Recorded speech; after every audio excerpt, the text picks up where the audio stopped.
বিএনপির সর্বোচ্চ পর্যায় থেকে এই আসামিকে যেন কোনো ধরনের ফিজিক্যাল অ্যাসাল্ট না করা হয়, এইভাবে আমাদেরকে কঠোর নির্দেশনা দিয়েছেন।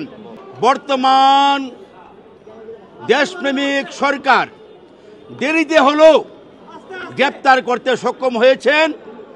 এই জন্য ঢাকা আইনজীবী সমিতির পক্ষ থেকে, জাতীয়তাবাদী আইনজীবী ফোরামের পক্ষ থেকে সরকারকে ধন্যবাদ জানাই, কৃতজ্ঞতা প্রকাশ করি। আমাদের বিএনপির আইন সম্পাদক আমাদের কাছে নির্দেশনা পৌঁছে দিয়েছেন যে বিএনপির সর্বোচ্চ পর্যায় থেকে এই আসামিকে যেন কোনো ধরনের ফিজিক্যাল অ্যাসাল্ট না করা হয়, এইভাবে আমাদেরকে কঠোর নির্দেশনা দিয়েছেন। আমরা অক্ষরে অক্ষরে সেই নির্দেশনা পালন করেছি। বান্ডেল থাকলে প্রতি সেনমানিতে টাকা বাঁচবে। বিকাশ সেনমানি বান্ডেল কিনে জিতুন প্রতি লেনদেনে।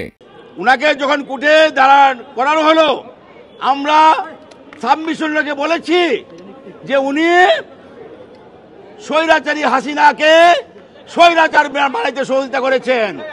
উনি তত্ত্বাবধায়ক সরকারকে উনি বাতিল ঘোষণা করে দিয়েছিলেন।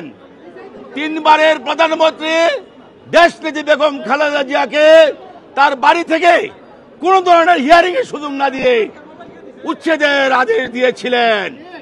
ওই দিন বিচারপতি টি.এস. খান, ব্যারিস্টার রফিকুল হক, ব্যারিস্টার মওদুদ আহমেদ, ব্যারিস্টার জমরুদ্দিন সরকার, খন্দকার মাহউদ্দিন আহমেদ, এজে মোহাম্মদ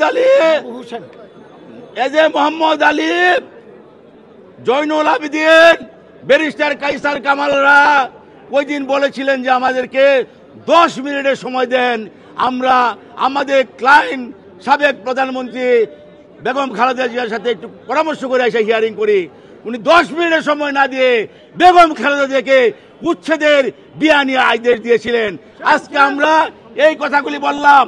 এই দেশে হাজার হাজার মানুষকে হত্যার জন্য সে দায়ী, শত শত মানুষকে গুম করার জন্য সে দায়ী, এবং লক্ষ লক্ষ মানুষের বিরুদ্ধে হামলা মামলার একমাত্র সেই দায়ী। আজ তিনি বিচারের সম্মুখীন হয়েছেন। আমরা মাননীয় আদালতকে বলেছি যে দ্রুত চার্জশিটের ব্যবস্থা করে তাকে বিচারের আওতায় এনে সর্বোচ্চ শাস্তি আমরা মাননীয় আদালতের কাছে কামনা করেছি দ্রুত সময়ের মধ্যে। সবাইকে ধন্যবাদ। আদালত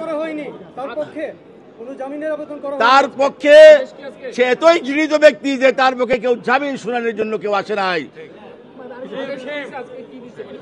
মাননীয় আদালত উনি উনার সমাপ্তি বক্তব্যে বলেছেন যে যেহেতু রিমান্ডের আবেদন নাই, জামিনের আবেদন নাই, আপনাদের বক্তব্য শুনেছি, আপনাদের যে গণতান্ত্রিকভাবে যে আপনারা তাকে কোনো ধরনের যে তার প্রতি যে ফিজিক্যাল অ্যাসাল্ট করেন নাই, এই জন্য আপনাদেরকে ধন্যবাদ জানাচ্ছি, সুন্দর পরিবেশ রক্ষার জন্য ধন্যবাদ জানাচ্ছি, এবং উনি তাকে কারাগারে প্রেরণের জন্য নির্দেশ প্রদান করেছেন।